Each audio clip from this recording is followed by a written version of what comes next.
So what we want to do with this forum is not to necessarily duplicate or replicate the work that we know is happening at the level of the AU. As ECOSOCC, we have a very specific niche, which is to mobilize civil society, especially those that are involved in these conversations on a day-to-day basis, to say, okay, how do we as civil society bring our own perspectives and inputs in order to complement what already is happening at the level of our member states. So we are here to basically share ideas, draw on our experiences, and at the end of the day, come up with two things that we hope will be useful for the conversation. The first one will be a policy statement from African civil society on democracy and unconstitutional changes of government.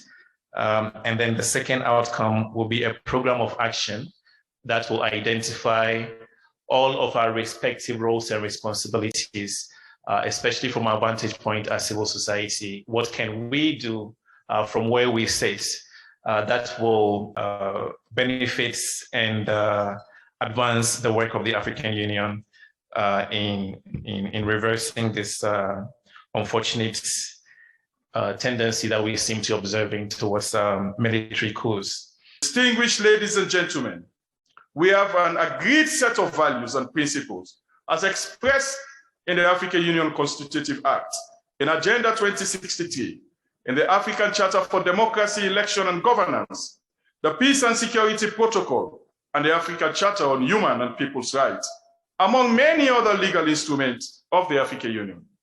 These instruments are supplemented with bodies of both policies and implementation in the form of African Union organs, agencies, and specialized committees.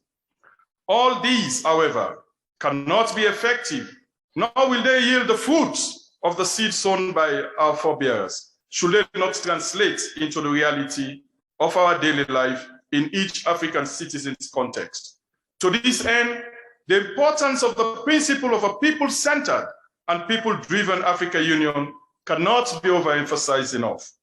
This forum, therefore, seeks to translate the experience of African life into a policy advisory of which ECOSOCC can present as part of its input into the policy discourse around the issue of citizens-led input on the matter of democracy and constitutionalism in Africa. This forum is one of a kind.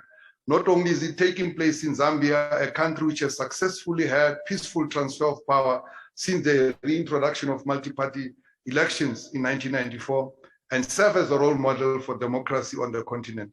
This forum also provides a platform for dialogue on unconstitutional change of government between civil society organizations, stakeholders, and member states, the regional economic communities, the African Union organs, and other international organizations.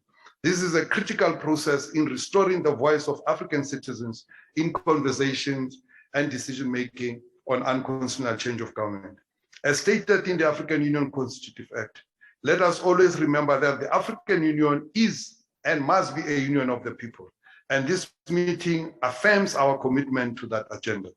Excellencies, ladies and gentlemen, the resurgence of unconstitutional change of government on the continent has been a source of concern for all of us, the ordinary citizens, and most importantly, our heads of state and government, who have taken a stand at the 35th Ordinary Session of the African Union by one requesting that the tenure of the 16th Extraordinary Summit, which was held in Malabo in May, on this topic of terrorism and unconstitutional change of government, and of course reiterating the zero tolerance of the African Union for unconstitutional change of government based on its relevant instruments. And then thirdly, for calling on member states to uphold constitutionalism and fully respect African Union shared values. We as Africans need a collective and robust response to address unconstitutional change of government and issues related to it, such as popular uprising, mass protest, and military challenges of military interventions. For instance, the African Union, the APRM, and the AGA platform, chaired by the Commission of the African Commission on Human and People's Rights, have come together to conceptualize the African Governance Report for 2023 under the theme of unconstitutional changes of government. Even though the report is still at this conceptualization stage, and we're working together with our colleagues here at the ECOSOCC, the AGA platform members have developed an innovative tool and methodology which will be presented tomorrow that will examine the root causes, identify the triggers, and assess the impact of unconstitutional change of government through an evidence-based approach in member states that have recently witnessed unconstitutional change of government. The African Governance Report 2023, when complete, will elaborate measures for addressing unconstitutional change of government, formulate new policies, and affirm strong institutions for strengthening constitutionalism and ensuring democratic order while protecting African Union shared values. I'm sure you have heard a lot from the speakers that spoke before me, but I need to emphasize a few things. One of them is the need of the African citizens, voices to be heard. Africa cannot progress, Africa cannot develop without the engagement and the participation of the African citizens, African women and men, African youth, African children in the affairs of the governance of our continent. We have been witnessing a number of unconstitutional changes of governments in many parts of Africa. The question is, for how long Africa and the African people will suffer? The question is, for how long Africa and the African people will go through this kind of changes that are not constitutional? For how long Africa and the African people will have to wait for that tomorrow that have been promised by the founding fathers of our continent? For how long? We've been through a lot. The journey started long time ago, from the slavery, going through the colonial era, and then now we are witnessing again unconstitutional changes of governments in many parts of this continent.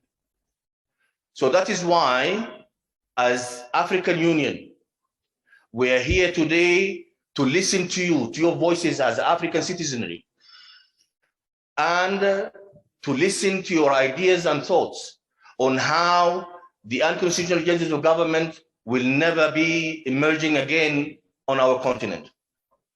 We need to listen to you because your voices, your ideas, your thoughts are important. We need to listen to you because certainly with your wisdom, with what you will be contributing today and for the next 3 days, will help the African Union to address this issue, this phenomena once and for all. This is a platform for you as African citizens to speak.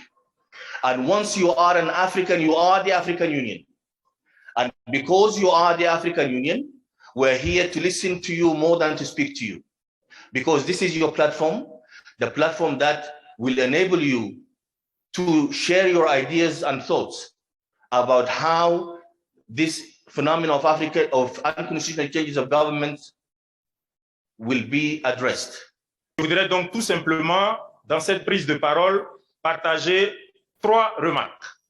Ma première remarque est d'abord de saluer l'acuité, la pertinence et la perspicacité du thème qui nous réunit ici, parce qu'aujourd'hui, la démocratie semble être à la croisée des chemins.